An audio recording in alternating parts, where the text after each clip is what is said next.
Welcome back to the show, Indestructible Souls. Welcome back to the podcast. It is Sunday, January 24th. We are already almost out of the first month of the new year. Once again, thank you for joining the show. Thank you for supporting. Been receiving a lot of positive feedback and gaining new subscribers. And it's simply to spread a message and teach people about mental wellness and give new insight to African American men and boys and anybody who loves them, work with them, live with us, and all that good stuff. We had an eventful week. We got a new president in office. Yes. Hopefully, I will never have to hear the man's voice ever again. But that's not why we're here. So once again, thank you for joining. You can check me out, obviously, on Facebook, Twitter, Instagram, and also you can look me up at Beauregard Therapy. So I've been talking a lot about, to get into the show, I've been talking a lot about mindset. A couple of weeks ago, I talked about a new mindset for the new year. And just mentality and a thought process. So today's show, and I've talked about this in the past, so I thought I'd bring it back, but I haven't talked about it on this format. And so today we're going to talk about breaking through the welfare mentality. So some of you may wonder, what is a welfare mentality? So today, one of the things I think that also troubles us, or some of the things we have to break through as a people, but we have to break through as individuals, is this mindset and this welfare mentality that plagues us. And so today I'm going to talk about what a welfare mentality looks like. And I'm not talking about the welfare system, although I will give some context to it. I'm not talking about, this isn't bashing anyone who's on cash aid. That's not what this is about. I am a former welfare baby, so I'm not bashing that. This isn't about receiving cash aid. This is about a mentality that, in my opinion, that this country has fostered, because believe it or not, in a capitalistic system and in this country, they needed a lower class, and capitalists need, believe it or not, they need poor people. But most importantly, what I'm going to talk about is the mindset. I am not talking about, so this isn't about anyone who needs assistance. I don't knock anybody who at any point needs assistance to help move their family forward, especially on hard times and all those things. So this topic isn't about that. So a lot of times when people talk about, or they hear the term welfare, obviously we automatically know where that goes. This isn't that. Just to give you context. So what I am talking about is a mentality. Some people call it a poverty mentality. I like to use the term welfare mentality, but it's a mentality that keeps us stuck. Not only it's a mentality that keeps us stuck as a people, it's a mentality that keeps a person stuck in bondage and in oppression and in circumstances that can be changed if the mentality is changed. So let me give this some context. So when we talk about and we look at the history of African Americans in this country, obviously we know I always talk about the Middle Passage, and I talk about slavery, and then, the Jim Crow and all those things. Keep in mind, here's a quick history lesson.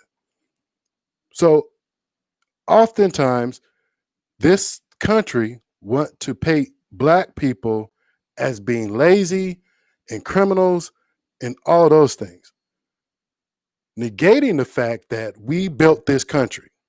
We built this country.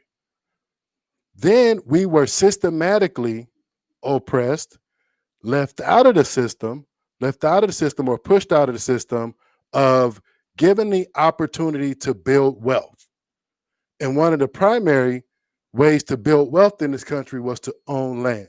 Remember, they promised us 40 acres and a mule, and we never got it. Now, just a quick side note, when we talk about a welfare mentality, and we talk about inheritance in land, these are also biblical principles for you folks out there. I'm not going to go too deep into the Bible, but having a welfare mentality, and one of the things it talks about in the Bible is how Israel diverted from having a welfare system because the people own land. So therefore, if you're able to own land, you're able to build wealth. Now, fast forward back to us Black folks in America. After the abolishment of slavery, they did not give us equal rights to own land and all those good things. So therefore, they took away our ability to build generational wealth. That's one thing. Let's keep that in mind. Now, fast forward, you create a system of oppression. This country created a system that basically disenfranchised African Americans by large. Now, here comes the welfare system. I'm not opposed to the welfare system. And like I say, I am a product of the welfare system. But at the same time, what I am talking about is the mentality that it has created over generations that continues to keep us stuck. Now, when you have a system that tears away the family, that disenfranchise the head of the household, the Black man, and enable for us to build families, and then when you set policies and laws that does not allow us to build generational wealth by owning land, then you set up a system. Follow me on this. You set up a system where we're dependent upon the government to survive. And I said it earlier, this country, in order for capitalism to work, in order for white supremacy to work, they needed a lower class. Now, so that's, to me, that's the systematic piece of it. Now let's get to the mental piece of it. Here's what I'm getting at. When we talk about having a welfare mentality, we're talking about being stuck mentally, being stuck emotionally in our condition, even though nothing is physically binding us. Think about that. The problem with this is that this mentality has been passed down generationally. Now, here's a quick little definition of a welfare mentality. It's basically having thoughts and perceptions that shape how we make our decisions and shape our beliefs. Now, when it comes to young Black men, young Black women, and Black people in general, we have a mentality that keeps us stuck and does not allow us to move forward in whatever it is we choose to do. I want to equate this to the ghetto, the hood, or whatever. Now, a lot of us, we grow up in these neighborhoods and our goal is to get out. And one of the things that when we talk about having a poverty mentality and we talk about having a welfare mentality, the bondage of the ghetto has nothing to do with money. The bondage of oppression is not about money. The thing is, if I can get you to believe, now, follow me on this, and this goes back to Jim Crow and all these other things. And the name escapes me, but when the book that talks about how to build a slave, if I can get your mentality, and if I could get you to believe that you're less than, you're incapable, you're not as smart as, I can get you to stay in conditions without even locking you down. I can get you to stay in drug addiction. I can get you to stay in crime. I can get you to stay in poverty. I can get you to stay in all of these conditions if I can get you to believe as a people that you don't deserve better, but more importantly, can't do better. The bondage of the ghetto, the bondage of oppression is mental. Please understand that. One of the things, and this relates, but it may not relate. Oftentimes when I work with victims of domestic violence, the fact of the matter that they can come into my office and say, follow me on this. When I go home, he beats me. He does these things to me. And then to the lay person, don't go back home. Leave. Get out of there. But guess what happens? That domestic violence victim goes right back to that person, and in some cases, defend that person. See, we have some Black folks that defend systematic oppression. But here's the reason why. Because that domestic violence victim is not bound by chains, they're bound mentally. They don't see a way out. So when we talk about having a welfare mentality, we don't see a way out. We see ourselves less than, on top of, we don't believe we can do better, therefore we can't get better. And I'm talking financially, I'm talking socially, I'm talking mentally, because we have a mentality that keeps us stuck as not only as an individual, but as people. So oftentimes in any financial person will tell you the main difference between rich and poor is the mentality, is the mindset.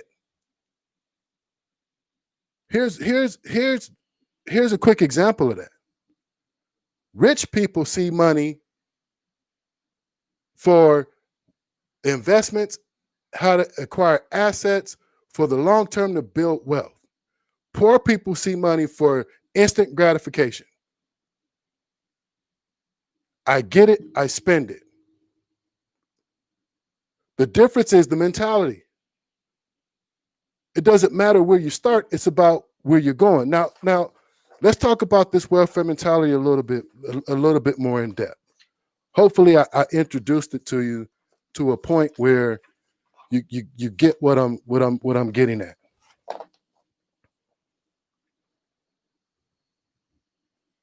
When I talk about having a welfare mentality, I am talking about having the belief that you do not have the proprietorship to manage, maintain, and control your own destiny. Manage, maintain, and control your own destiny. Constantly needing something, someone, or a system to assist you other than taking control of your own life, your own thoughts, and your own destiny. And believing that your condition is the best it's ever going to get. Think about that. Having that belief. So just like the domestic violence victim, there's the door, you can walk out, but it's the mentality that keeps her stuck. Because that abuser has taught her, you're nothing without me. If you leave, I'm going to bring harm to you. All of these things. And what happens is we get into the mindset and we're looking for other things to control us, other things to help us without helping ourselves. Two quick stories. When you look at World War II Japanese camps, when they captured soldiers, and this is in the literature, they didn't need walls or guns to keep the soldiers to stay there. They kept those soldiers in those camps by simply controlling the mind, by telling them loved ones were dead, telling them loved ones weren't looking for them, telling them that nobody was going to come rescue them, that there was nothing left at home for them. They controlled the mind, so therefore they didn't need walls. That's the same thing as having a welfare mentality. Here's another quick story to connect it. This was some years ago, I was having a conversation, I'll say with a friend, because if I say too much, they probably know who I'm talking about. And we were talking about our kids, and we were talking about wanting our kids to go to college and all that kind of thing. And as the conversation progressed, when kids start to go to college, that starts in about the 11th grade, meaning they got to start putting in applications, they got to start thinking about FAFSA, they got all these things, and navigate the college system. And this person that I was talking to could not tell me anything about how to navigate the college system. That's not the problem. So this person, their daughter was also about to have a kid. Okay, well, I take that back. Not yet. But when we started talking about other things, this same person could tell me from A to Z how to navigate the Section 8 system. And it dawned on me, interesting.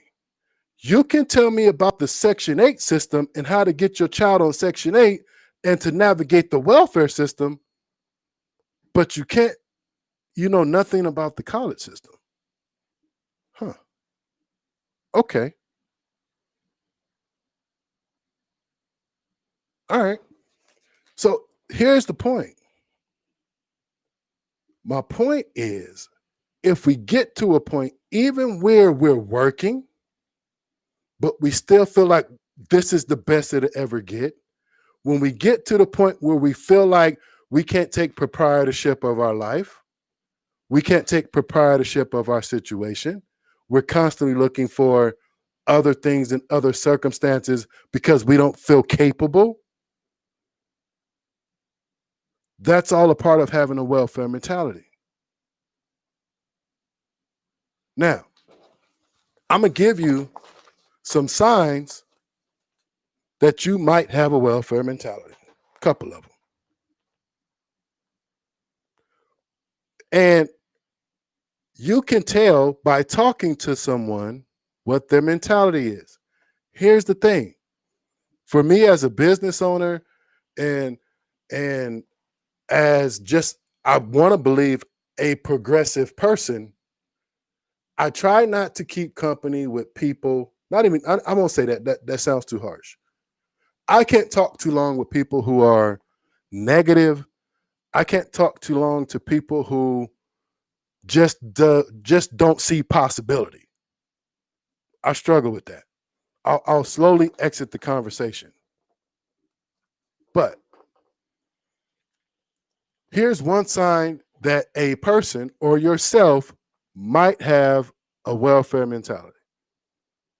The first one is you're always talking about what you don't have. A constant state of, I'm lacking this. I need that. I don't have this. I can't do that because I don't have this. I can accomplish that because this over here didn't happen, or so-and-so, there's a big one. I can't do this because that person didn't do this for me. Simple. Here's one, real simple. Constant state of lack. I missed work because mama didn't wake me up. I didn't go to school because mama didn't clean my clothes. Here's another one.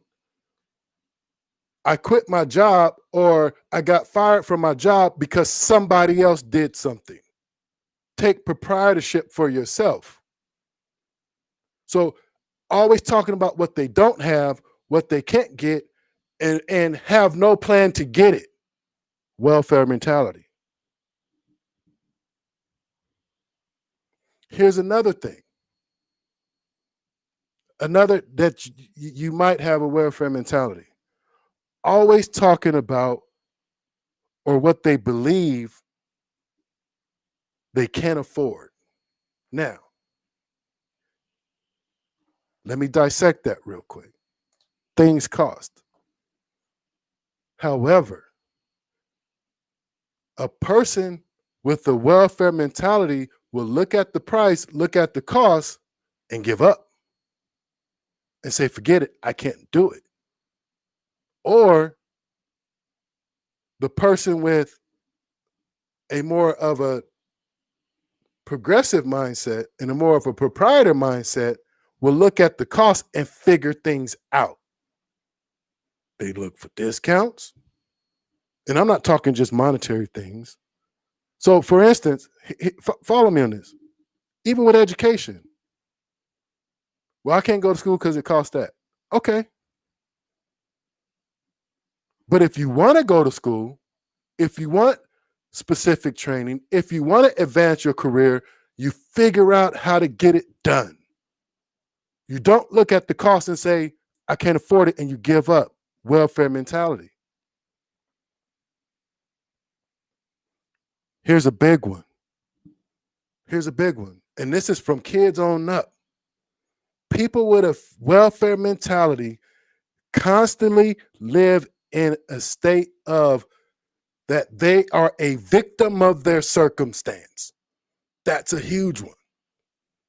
Whether it's the white man, whether it's oppression, whether it's this, whether it's that, we live in a constant state of I am a victim of circumstance. So therefore, because I'm a victim, something is always happening to me. Therefore, I can't achieve. I can't do. Here's the thing. Living with a victim mentality or believing that you're a victim of circumstance, you are giving control to other things, other people, other places that are outside of yourself and not taking control of your own life. Welfare mentality. Here's the thing. Do I believe we still suffer from the systematic oppression in this country? Absolutely.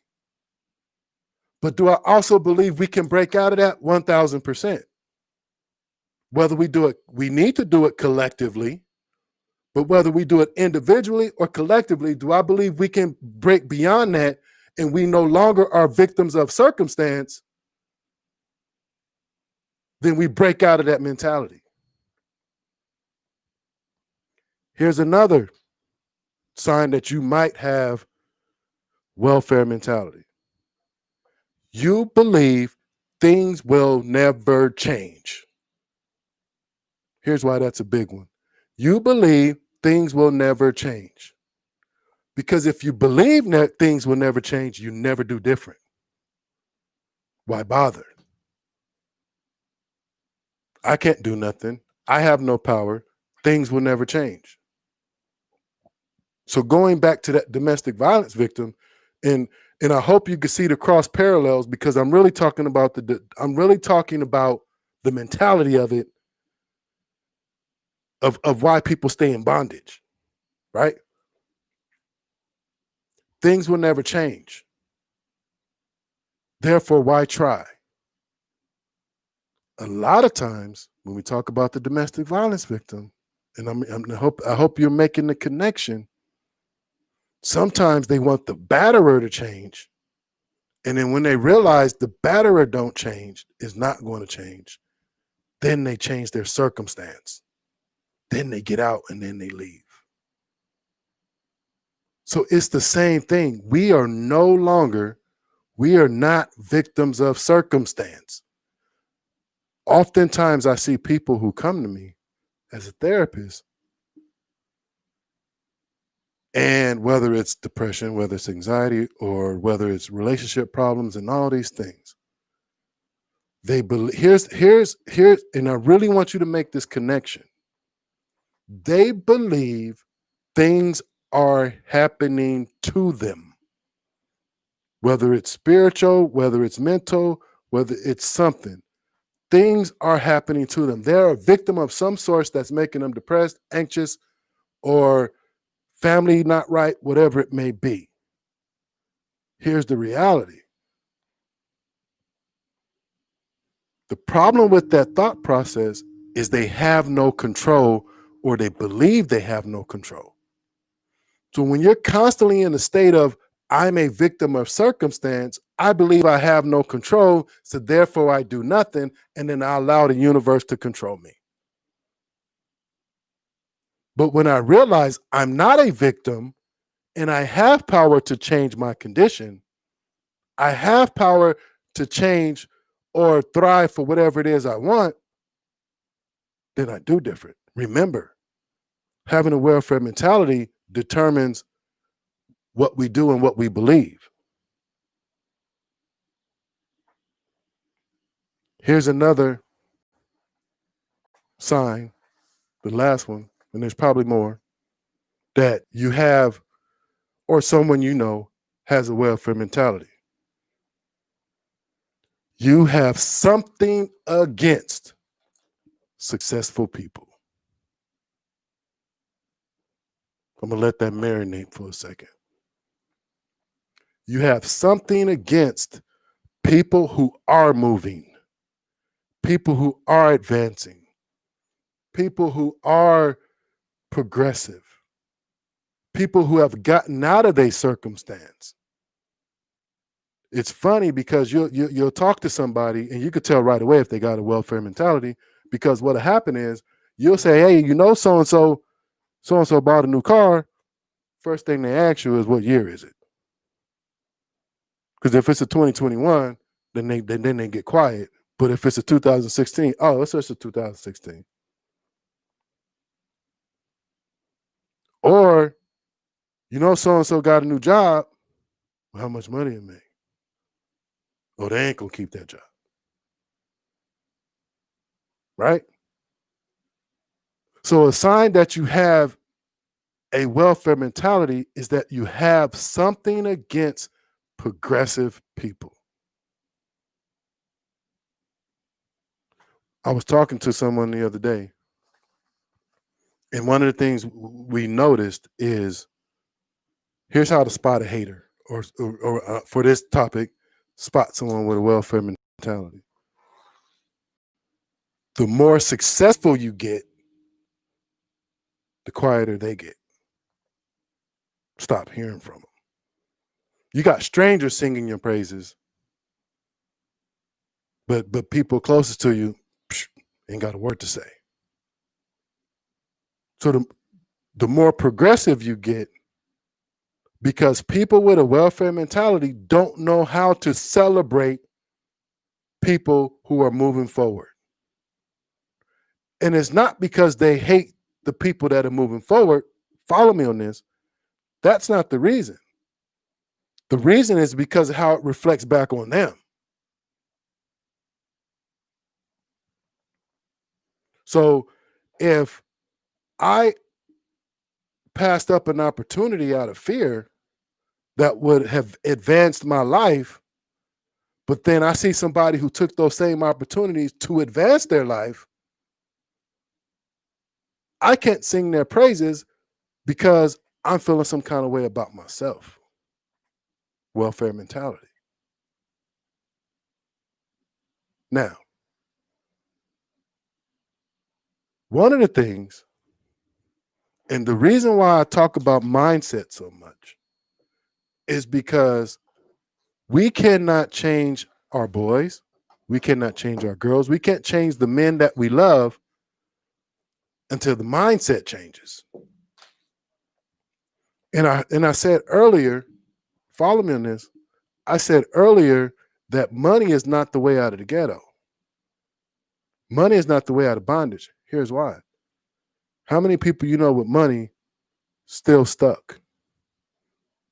Or how many people you know with money who goes through it and then are right back in the ghetto? But how many people you see who have nothing create an empire?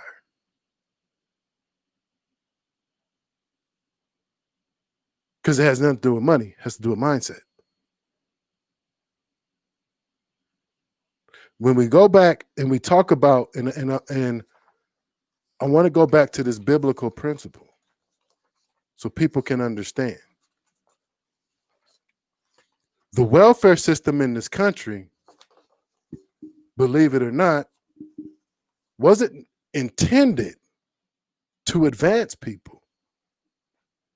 It wasn't intended to build the Black community. And I really need you to hear this side note real quick, because I did a paper in college on the welfare system.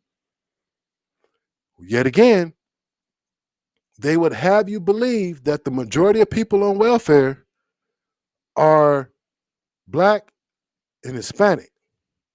The reality of it is the majority of people on welfare are white. Just facts. Now, but the system, the mentality that it created, the mentality that we bought into as a people and as a person, that somehow we are not self-sufficient enough, we are not proprietors in our own existence, that we need a system or we need systems to care for us, that we have become lame ducks. Some of us.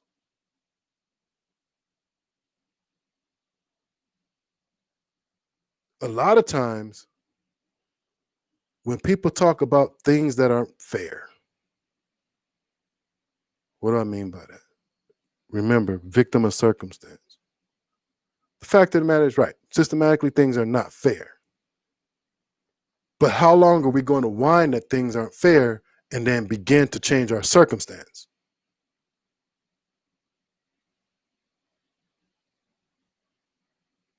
I heard somebody the other day on the radio, and I don't remember their name, and they were talking about trying to navigate a certain industry, like the music industry or whatever it may be. And he said all these doors kept getting closed in his face. So he wasn't able to accomplish what he wanted. All these doors kept getting closed in his face. And so he asked the person who was a little bit further than him in the process, what did you do when all these doors were slammed in your face? He said, I built a house. So instead of waiting for people to open doors for you, you built the house. Then you control the doors and the windows. Think about that. That's the difference of having a welfare mentality than having a proprietor mentality. Instead of waiting for you to open the door for me, I'm going to go over here and build my own house. I'm going to create my own existence. I'm going to create my own wealth. Think about that. Here's why this topic is so important, especially for African American men and African American boys. It's not our ability that keeps us stuck. It is the mentality. And if we realize we are kings, we are creators, we are innovators, we have power, we have influence, when we begin to believe that, we begin to move like that. But if we believe that we won't get better, we can't get better, we don't do better, then that's how we move. We are not what they portray in the media. We're innovators. We're creators. We're probably the most appropriated, copied people on the face of the earth.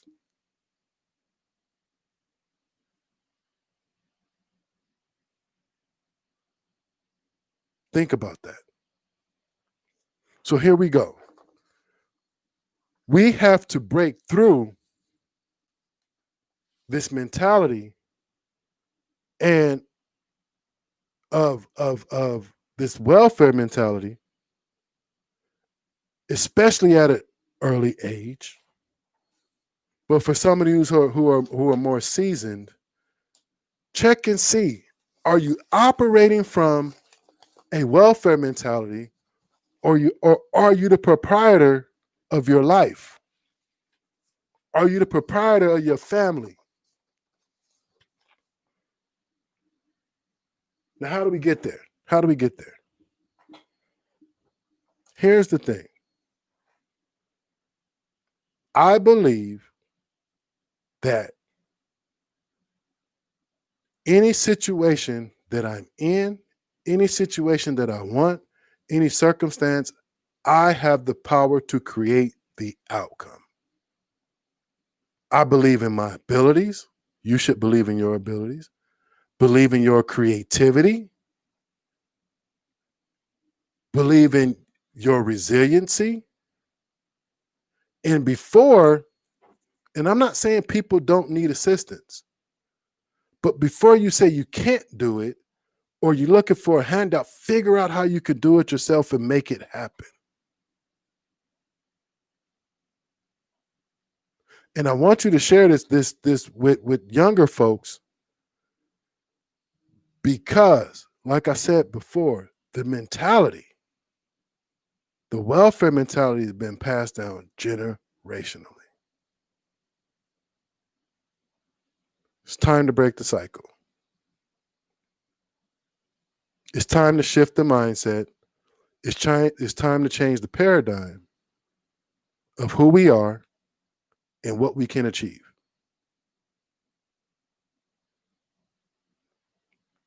Yet again, I'd like to thank you for joining me.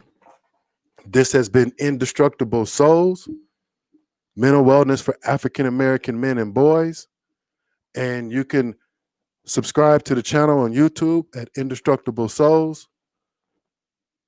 We got to break through the mentality that keeps us stuck.